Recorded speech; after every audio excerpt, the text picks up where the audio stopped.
প্রতিদিন করার মতো কিছু ছোট ছোট আমলে সালে শিখিয়ে দিবেন।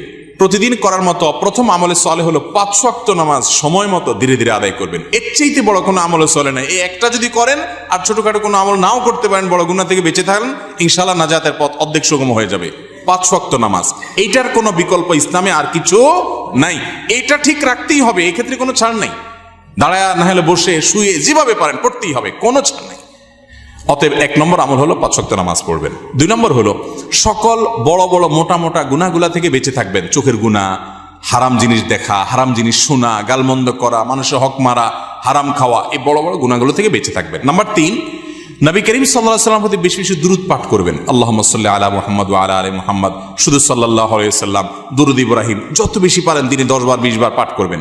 নাম্বার 4, ইস্তিগফার বেশি বেশি করবেন। আস্তাগফিরুল্লাহ ওয়া আতুবু ইলাইহি, আস্তাগফিরুল্লাহ ওয়া আতুবু ইলাইহি, আস্তাগফিরুল্লাহ আল্লাযী লা ইলাহা ইল্লা হুয়াল হাইয়ুল কাইয়্যুম, এরকম ইস্তিগফার করবেন। নাম্বার 5, যেই কোনো কাজ করবেন, এই কাজগুলোর পাশাপাশি কোরআনে কারীমের তেলাওয়াত প্রতিদিন একটু একটু করে করবেন। বিশেষ করে সূরা ইখলাস, কুল হুয়াল্লাহ সূরা একবার পড়লে 3 ভাগের কোরআন 3 ভাগের 1 ভাগ পড়ার সমান সওয়াব হয়। অতএব আপনি চাইলে কয়েক মিনিটের ভিতরে পুরো 1 খতম কোরআনের সওয়াব পেতে পারেন। বেশি সূরা ইখলাস পাঠ করবেন।